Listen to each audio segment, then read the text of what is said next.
नमस्कार जोहार। झारखंड की सबसे बड़ी और सबसे तेज खबरें हर दिन हर पल। 50 बड़ी खबरें जो आपको जानना जरूरी है, तो बिना देर किए चलिए वीडियो को स्टार्ट करते हैं। मुख्यमंत्री मैया सम्मान योजना की 13वीं किस्त। झारखंड सरकार ने कर्म पर्व के मौके पर मुख्यमंत्री मैया सम्मान योजना की 13वीं किस्त लाभुकों के खाते में भेज दी है। इस बार 50 लाख लोगों को 2,500 की राशि मिली है। हालांकि लगभग 6 लाख लाभुकों के खाते में पैसा नहीं पहुंच पाया, जिससे निराशा भी देखने को मिली। सरकार ने कहा कि डीबीटी में तकनीकी कारणों से कुछ गड़बड़ी हुई है, लेकिन जल्द ही उन्हें लाभ दिया जाएगा। रघुवर दास का तीखा हमला। जमशेदपुर में प्रेस कॉन्फ्रेंस के दौरान पूर्व मुख्यमंत्री और बीजेपी नेता रघुवर दास ने जेएमएम और कांग्रेस राजद गठबंधन सरकार पर बड़ा आरोप लगाया। उन्होंने कहा कि राज्य में जनता की नहीं बल्कि माफियाओं की सरकार चल रही है। कोयला, पत्थर, शराब और बालू का सिंडिकेट सरकार चला रहा है और आम लोग असुरक्षित हो गए हैं। शिक्षा व्यवस्था में बड़ा बदलाव। अब झारखंड में मैट्रिक और इंटर की परीक्षा में बैठने वाले हर छात्र को परमानेंट एजुकेशन नंबर PEN लेना अनिवार्य होगा। झारखंड अविधि परिषद ने सभी स्कूलों को इस बारे में निर्देश जारी किए हैं। इस कदम का मकसद फर्जी छात्रों के रजिस्ट्रेशन को रोकना और शिक्षा व्यवस्था को पारदर्शी बनाना है। इस नंबर से परीक्षा, TC और सरकारी योजनाओं से जुड़ी सभी प्रक्रियाएं पूरी होगी। कृषि मंत्री शिल्पा नेहा तिर्की का आरोप। धनबाद में प्रेस कॉन्फ्रेंस कर कृषि मंत्री शिल्पी नेहा तिर्की ने केंद्र सरकार पर आरोप लगाया है कि झारखंड को पर्याप्त सहयोग नहीं दिया जा रहा है। उन्होंने कहा कि अच्छी बारिश के बावजूद किसानों को यूरिया का पर्याप्त आपूर्ति नहीं मिल रही है। केंद्र ने जरूरत से कम यूरिया भेजा है, जिसकी वजह से गांव-गांव में किसान परेशान है।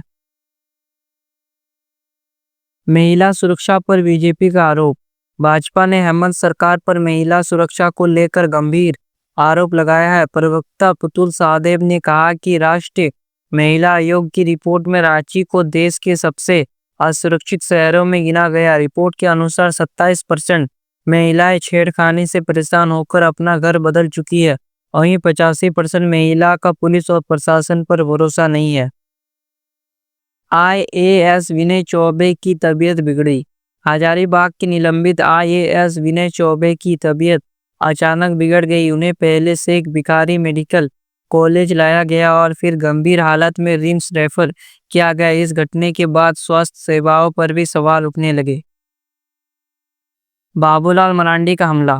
नेता प्रतिपक्ष बाबूलाल मरांडी ने कहा है कि झारखंड की स्वास्थ्य सेवाएं ICU में पहुंच चुकी है। हजारीबाग क्षेत्र की 8 अस्पतालों में सिर्फ 3 डॉक्टर हैं। उन्होंने पूछा कि क्या जनता सिर्फ रेफर होने और बुखार की गोली लेने के लिए अस्पताल जाती है।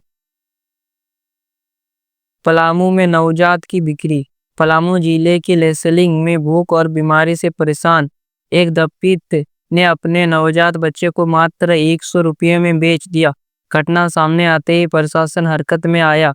मुख्यमंत्री हेमंत सोरेन ने तत्काल जांच और परिवार को मदद पहुंचाने का आदेश दिया। साथ ही शिशु को वापस माता पिता के पास सुरक्षित पहुंचने का निर्देश भी दिया। मंत्री इरफान अंसारी का विवादित बयान। स्वास्थ्य मंत्री इरफान अंसारी ने कहा कि झारखंड की स्वास्थ्य व्यवस्था को सुधारने से पहले बीजेपी का इलाज करना होगा। इस बयान से जनता नाराज हो गई और सोशल मीडिया पर मंत्री को घेरा जा रहा है। उन्होंने ये भी आरोप लगाया है कि बीजेपी को बांग्लादेशियों से गहरा नाता है। निशा भगत का निशिकांश। जेएमएम ने अपनी पूर्व प्रत्याशी निशा भगत को पार्टी से निकाल दिया है। निशा ने कुर्मी समाज के खिलाफ बयान दिया था, जिसके बाद विवाद खड़ा हुआ। उन्होंने पलटवार करते हुए कहा कि जब उन्होंने ईसाई समाज पर बोला तो किसी को आपत्ति नहीं हुई, लेकिन कुर्मी समाज का नाम लेते ही उन्हें बाहर निकाल दिया गया। रांची में बुलडोजर की कार्रवाई। HIC की जमीन में अतिक्रमण हटाने के लिए प्रशासन ने 11 बुलडोजर लगाए। सुबह से शाम तक अभियान चला और करीब 60 मकान तोड़े गए। लोगों ने विरोध किया, लेकिन कार्रवाई नहीं रुकी। प्रशासन ने पहले ही नोटिस और माइक से सूचना दी थी। मंत्री दीपिका पांडे सिंह का बयान। उन्होंने कहा कि पंचायत प्रतिनिधि ही लोकतंत्र की असली ताकत है। गांव से लेकर विकास की योजना तक उनकी भूमिका अहम है। साथ ही बीजेपी पर आरोप लगाया है कि वो नफरत की राजनीति करती है और समाज को बांटने का काम करती है। मंत्री इरफान अंसारी का विकास पर बयान।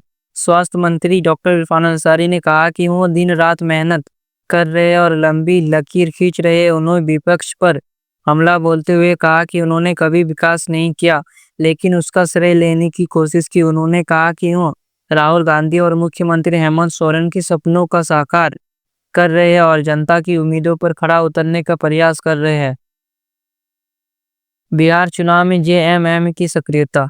झारखंड मुक्ति मोर्चा बिहार विधानसभा चुनाव की तैयारी में जुट गए। पार्टी आरटीजे और सहयोगी दलों के साथ गठबंधन को मजबूत बनाने की कोशिश कर रही है। इस बार जेएमएम का फोकस झारखंड से सटे इलाके और वहां के आदिवासी पिछड़े वर्ग के वोटरों पर है। पार्टी सीटें बंटवारे और उम्मीदवारों के चयन में पूरी सावधानी बरत रही है। जयराम महतो की तबीयत नासाज। जयराम महतो ने कहा कि उनकी तबीयत ठीक नहीं है, लेकिन 10 सितंबर तक पहले से ही तय सभी कार्यक्रम तय तारीख पर होंगे। उन्होंने समर्थकों से अपील की है कि उनके शारीरिक अनुपस्थिति के बावजूद कार्यक्रमों को सफल बनाने में सहयोग करें। रिम्स का बदहाल हालत। राज्य का सबसे बड़ा अस्पताल रिम्स मरीजों के लिए मजबूरी बन गया है। यहाँ 30 से ज़्यादा वेंटिलेटर महीने से खराब पड़े। गंभीर मरीजों को भर्ती कराने से मना किया जाता है। अलग अलग जिलों से लोग इलाज के लिए आते हैं, लेकिन उन्हें निराश होकर लौटना पड़ता है। 11 सितंबर को बीजेपी का प्रदर्शन। नेता प्रतिपक्ष बाबूलाल मरांडी ने कहा कि बीजेपी 11 सितंबर को पूरे झारखंड के प्रखंडों में जोरदार प्रदर्शन करेगी। मुद्दा होगा सुरहसदा इनकाउंटर और रिम्स की खस्ता हालत। मरांडी ने आरोप लगाया है कि हेमंत सरकार में खनिजों की खुली लूट हो रही है। चंपाई सोरेन का बड़ा सवाल। पूर्व मुख्यमंत्री चंपाई सोरेन ने सुरहसदा इनकाउंटर को लेकर हेमंत सरकार पर सवाल उठाए। उन्होंने कहा कि सुरहसदा पर गंभीर अपराध के मामले दर्ज नहीं थे। कई मामले में कोर्ट ने उन्हें बरी भी कर दिया था, फिर भी सरकार ने इनकाउंटर क्यों करवाया। सोना चांदी की कीमतों में उछाल। रांची में सोना चांदी की कीमतों में तेजी आई है। 22 कैरेट सोना 99,999 प्रति 10 ग्राम और 24 कैरेट सोना 1,15,000 प्रति 10 ग्राम पर पहुंच गया है। वही चांदी की कीमत 1,38,000 प्रति किलो हो गई है। लगातार बढ़ते दामों से आम लोग चिंतित है। बिना सराहना धर्मकोड के जनगणना। इस बार झारखंड में जनगणना सराहना धर्मकोड के बिना होगी। भू राजस्व विभाग ने कहा है कि एक हफ्ते में अधिसूचना जारी की जाएगी। 931 के बाद पहली बार जाति जनगणना होगी, जिसमें सभी जातियों का पूरा डाटा इकट्ठा किया जाएगा। मंत्री इरफान अंसारी का भाजपा पर बड़ा हमला। उन्होंने कहा कि बीजेपी वाले कहते हैं कि हमें बांग्लादेश भेज देंगे, लेकिन झारखंड में उनकी कब्र खुद जाएगी। उन्होंने शिक्षा को सबसे बड़ा हथियार बताते हुए कहा कि जो लोग बेटियों को पढ़ाना चाहते हैं वो उनके पास आए और वो मदद करेंगे। शिक्षा से जुड़ा किस्सा। इरफान अंसारी ने बताया है कि एक बार फ्लाइट से सफर करते समय उनके सामने आया पायलट का नाम भी इरफान अंसारी था। उन्होंने इसे उदाहरण देकर कहा कि मुस्लिम समाज शिक्षा के बल पर देश के विकास में अहम भूमिका निभा रहा है। वित्त मंत्री राधा कृष्ण किशोर का बयान। चुकलिया में वित्त मंत्री ने कहा कि जीएसटी सुधार से आम लोगों को राहत मिलेगी, लेकिन झारखंड को हर साल करीब 2000 करोड़ का नुकसान होगा, खासकर सीमेंट और ऑटोमोबाइल सेक्टर में। उन्होंने कहा कि राज्य सरकार मजबूत है और केंद्र सरकार चाहे भरपाई करे या ना करे, अपनी जिम्मेदारी निभाएगी। राजेश ठाकुर का केंद्र सरकार पर हमला। कांग्रेस नेता राजेश ठाकुर ने कहा कि मोदी सरकार ने दूध, दही, किताब, कृषि उपकरण और दवाओं तक पर जीएसटी लगाया था। अब जब दरें घटाई गई तो ये राहुल गांधी के 2016 का विरोध का असर है। उन्होंने कहा कि सरकार को 8 साल बाद आम आदमी का तकलीफ समझ आई है। पीएम किसान योजना की 21वीं किस्त। केंद्र सरकार किसानों को दिवाली पर तोहफा देने की तैयारी में है। पीएम किसान योजना की 21वीं किस्त जल्द जारी हो सकती है। इससे लाखों किसानों को राहत मिलेगी और पैसा सीधे उनके खाते में ट्रांसफर किया जाएगा। चाईबासा में नक्सली कमांडर की मौत। झारखंड के चाईबासा में सुरक्षा बलों पर नक्सलियों के बीच हुई मुठभेड़ में 10 लाख इनामी अति खतरनाक नक्सली अमित हंसदा मारा गया। घटना स्थल से एक बड़ा हथियार जखीरा भी बरामद हुआ। यह राज्य में नक्सलवाद के खिलाफ एक महत्वपूर्ण सफलता मानी जा रही है। बिजली गिरने से 4 लोगों की मौत। राज्य के ग्रामीण इलाकों में अचानक बिजली गिरने से 4 व्यक्तियों की जान चली गई। इनमें 2 महिला किसान भी शामिल थी। यह घटना मानसून के दौरान ग्रामीण इलाकों में मौसम से जुड़ी मुश्किलों के उजागर करती है, साथ ही बेहतर चेतावनी और सुरक्षा व्यवस्था की आवश्यकता पर जोर देती है। रांची और चक्रधरपुर में डरावनी घटनाएं। रांची में एक युवक की गोली मारकर हत्या कर दी गई।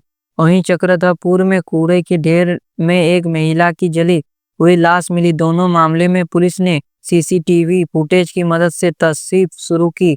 इन घटनाओं ने इलाकों में भय और असुरक्षा का माहौल पैदा कर दिया है।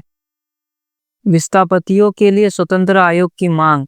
आजसू पार्टी के सुदेव महतो ने झारखंड में विस्थापित व्यक्तियों के लिए एक स्वतंत्र आयोग बनाने की मांग की। उनका कहना है कि औद्योगिक और विकास परियोजनाओं के कारण विस्थापन से प्रभावित लोगों को पुनर्वास और मुआवजे की व्यवस्था में वर्तमान में पर्याप्त नहीं है। इस आयोग के माध्यम से नियोक्तियों और सुरक्षित पुनर्वास सुनिश्चित हो सकेगा। झारखड़ी और स्थानीय शिक्षक पहल। अंतर विद्यालय गुरुकुल 2025 फेस्ट में सीतापुर स्थित तारापुरी स्कूल ने ओवरऑल चैंपियनशिप जीता, जिससे क्षेत्र में स्कूल शिक्षा की गुणवत्ता की झलक मिली। डिजिटल न्यूज़लेटर की शुरुआत। जमशेदपुर के दयानंद पब्लिक स्कूल ने हवाले हेडलाइंस नामक एक न्यूज़लेटर लॉन्च किया, जो स्कूल की गतिविधियों, छात्रों की कलात्मक परिस्थिति और संवाद को बढ़ावा देता है। ये पहल छात्रों को मीडिया और संचार के क्षेत्र में जोड़ने का प्रयास है। जल पूर्ति में सुधार हेतु पहल। टाटा स्टील यूआईएसएल ने जमशेदपुर में पानी की आपूर्ति और वेस्ट वाटर प्रबंधन के लिए एकीकृत और स्वचालित नई सुविधाओं का उद्घाटन किया, जिससे स्थानीय अवसंरचना में सुधार संभव हो सके। महत्वपूर्ण सौंदर्य और संस्कृति आयोजन। राजधानी रांची में एक भारत श्रेष्ठ भारत कार्यक्रम के अंतर्गत सांस्कृतिक प्रदर्शनी आयोजित की गई, जिसमें राज्य के विविध संस्कृति परंपरा को साझा किया गया और राष्ट्रीय एकता को संदेश प्रदर्शित हुआ।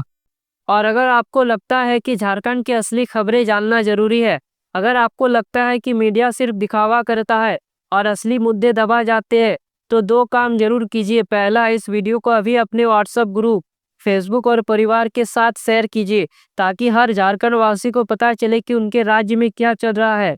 दूसरा, अगर आप हमारे चैनल पर पहली बार आए हैं तो सब्सक्राइब कर लीजिए, क्योंकि यहाँ मिलती है झारखंड की 100% सच्ची बिना काट छाट की अपडेट, वो भी हर दिन। साथ में बेल आइकन को दबाना मत भूलिए, ताकि अगली बार जब झारखंड में कोई बड़ी खबर आए तो सबसे पहले आपको मिले। तो मिलते हैं अगले वीडियो में, तब तक के लिए जय हिंद, वंदे मातरम।